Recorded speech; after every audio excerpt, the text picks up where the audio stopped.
Hey everyone, welcome back to my channel. Today I am sewing a dress for my doll Kit. She is my Feeple65 Siean.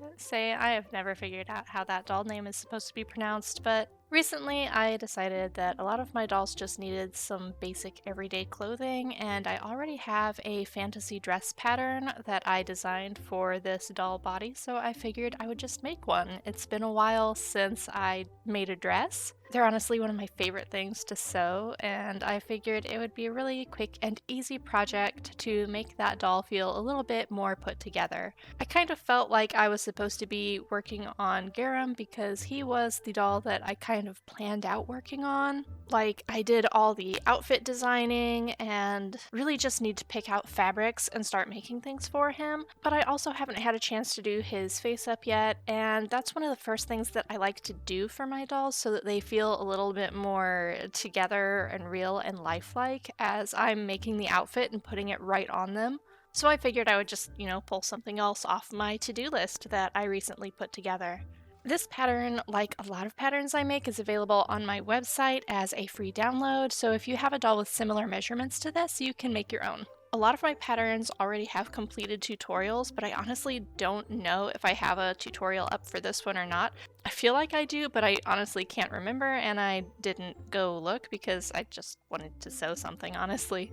It's been kind of nice having more of these small projects that I can just kind of pick up and run with. Something that I can get done across the span of like an afternoon or two. Since I'm spending so much of my time working on my books, I haven't had more than maybe like an hour or so in the afternoon where I can sit down and work on sewing. So this was great because it was like a really quick and easy step forward that also makes one of my dolls feel a lot more complete. For the sleeve on this, I actually decided I was going to do like a wider bell sleeve. I'm actually not totally sure if I'm going to do like a bell sleeve or if I'm going to make it gathered. I'll decide that later, but I don't have a sleeve piece for this pattern that is a bell-shaped sleeve, so I just kind of draw one onto the fabric and then cut it out. Now that I've been sewing for my dolls for a long time, a lot of my sewing is like pattern improvisation like this that I do on the fly as I'm cutting things out. And I feel like that's kind of hard to share sometimes. So showing you how I improvise the sleeve here is kind of fun, kind of different. I don't know. The fabric that I picked out is kind of like a dark teal. This color was like really popular in the 90s. I'm pretty sure I had a dress in this color. And originally I was going to try to bring out more of the green tones in it by doing like some gold embroidery on it, but the really bright golds that I have look really orange against that blue-green fabric. And that just didn't really have the vibe that I wanted, so ultimately what I chose was a dark bronze thread, and even though this looks really green on its own, when it's next to that super blue-green fabric, it looks more golden. So I'm using a little bit of color theory in that choice. Also just kind of a fun and different thing to share. And then it's just time to sew.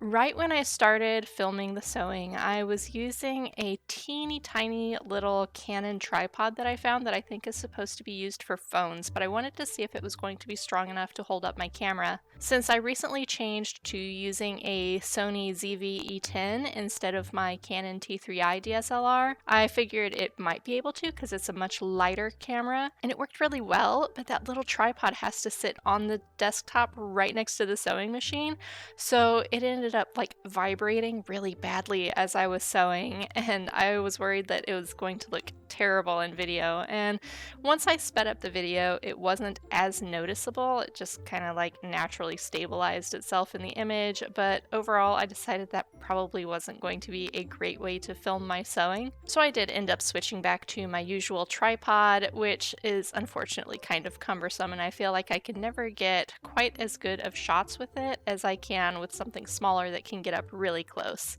So I switched back to the other tripod, and here I am just attaching the side fronts to the front center of the dress. And even though I did end up going back and using a zigzag stitch to finish all of these seams later, there was a very real moment where I was considering not doing that and just leaving the interior seams unfinished. That's not something I typically do. I usually try to make my doll clothing the same way that I would human-sized clothing, so it's like the same seam finishing and the same layering, and that doesn't always work really well in doll clothing, but recently I noticed that a lot of doll clothes that I have that were made by other people are not finished on the insides. Like if I buy it from a doll company, then yeah, it is. But from other like, small time doll hobbyists who happen to make something that came to me, they usually don't finish the interior seams because doll clothing does not get enough wear or tear on it for the fabric to come apart. And that's not always the case. There are going to be some places that might get more wear, like the seat of a doll's pants, or the shoulder seams might need a little bit more reinforcement. But like these long skirt seams probably are not a high risk of coming apart. So there was a time in there I was wondering, would it save me a bunch of time if I didn't finish all of the seams inside my doll outfits? Would they lay better if I didn't try to do everything like the correct professional way? I don't know, and today is not the day we find out because I did go back and finish things. I went through most of the assembly before I took the time to look at my machine's stitches to pick out some fancy stitch designs. My machine is a Brother LB5000, which is like a hybrid embroidery and sewing machine. So it's got a bunch of fancy stitches on it. A lot of basic machines now have fancy stitches too, but it works really well with embroidery thread, and I like using the embroidery thread with these fancy stitches. I don't have tons, but I decided to use this one that's like the little cluster of leaves or a flower or something, and this took forever. It was kind of a reminder of why I don't use all of those little stitches, even though there's something that can really quickly elevate a piece and make it look a lot nicer with minimal effort on my part. It's not a lot of effort, but it is a lot of time. This is real time, and you can see this is going to take a minute. I did a scallop stitch around the neckline, and I honestly didn't like it as much as I thought I would, but part of that is that it didn't line up very well around the corners. But this would also be really difficult to pick back out and redo, so I decided to just leave it. It's fine if it's not totally perfect. I did the embroidery along the edges of the sleeves first, and then I decided that I did want to gather them at the wrist. And for that I'm using this 1/8 of an inch elastic. Look at this. This is like vintage sewing elastic that I got at a craft swap meet. I was honestly really surprised that this has lasted so well, but this stuff is like perfect, so it must have been stored in really nice conditions. I'm not sure how long it'll hold up, but I thought it would be interesting to try because where this is going in the cuffs of the sleeves, it is really easy to replace that elastic later on if this ends up breaking. I took a ton of the fabric that I pulled out of my craft room earlier this year to this swap meet, and I was able to go through like all these boxes of notions, and I pulled out a ton of vintage bias tape that's like super narrow, and this is a lot harder to find in stores now. There were also like a bunch of different packages of elastics, so I got a bunch of those, but I'm really excited about the bias tape because I think that's going to be something that I can use on like the edging of doll clothing to make some really nice stuff. I put the elastic through the end of the sleeve with a strap turner. And part of the reason that I decided to do this is purely because of Kyt's character. Kyt is a character from my epic fantasy series, The Snake's Blood Saga. She is my character Faral's best friend. They are both student mages at the Kurban Temple. And while Faral is the very studious, takes all of her studies really serious one, Kyt is a little bit more playful, and she's really just there to make her family happy. Her main priority is finding a good station for her family. She has a brother who is ill, so because she is gifted with healing magic, she has gone to learn to use her healing magic to help people so that she'll be able to assist people like her brother specifically. But she's just generally more domestically inclined than Faral is. She's really interested in things like cooking and sewing, and the sewing makes her interested in fashion, so I figured she would probably have the gathered sleeves because I establish in the book that that's kind of like the high fashion in Elenheis, is having, these really billowy sleeves on the outfits. So it makes sense that, this dress would probably be something that she made for herself, so she would be adding those extra touches like the embroidery at the cuffs and making sure that she met the current fashion trends. And Kyt was a really interesting character to write when I was working on the series. A lot of modern fantasy doesn't have those really softly feminine characters.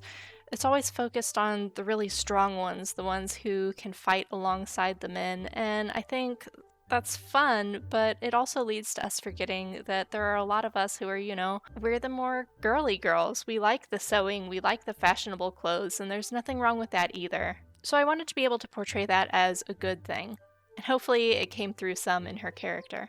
As I was closing up the back seam after I installed the zipper, it was a great example of why it's really important to make sure that you get all of your pins out, because I had missed a pin that was on the bottom side of the fabric underneath the zipper, and it totally broke my needle. You can see I was actually really lucky here because the tip of the needle that broke off stayed on the thread. The thread did not snap, it just frayed really badly.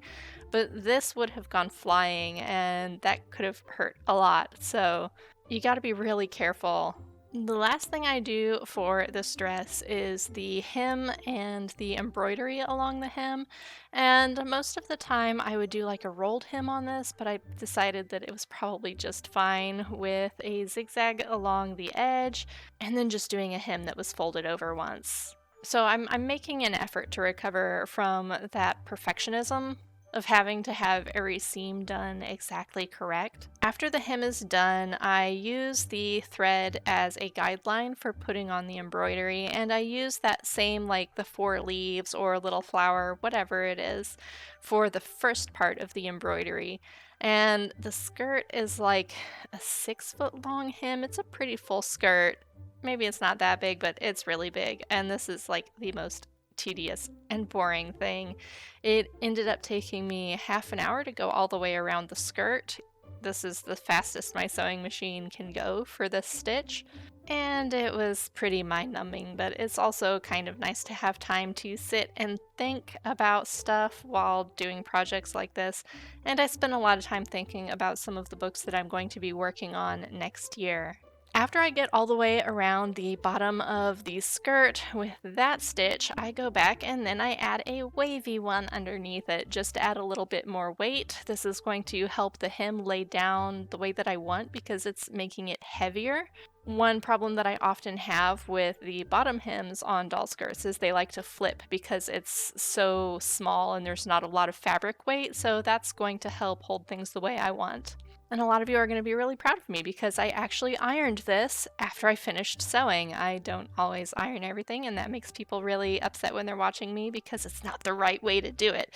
But I did not have my iron hot enough because the seams on the skirt did not lay down as flat as they were supposed to. They kind of puffed back up, so... But then Kyt's dress is done, and I really want to make her a belt at some point, but I haven't decided on what I want the style to be. I do know I want it to be like a brown leather with some gold trim to match all the embroidery that I did on this outfit. I do know that I want it to be a dark brown leather because I had bought these dark brown doll boots from Alice's collections.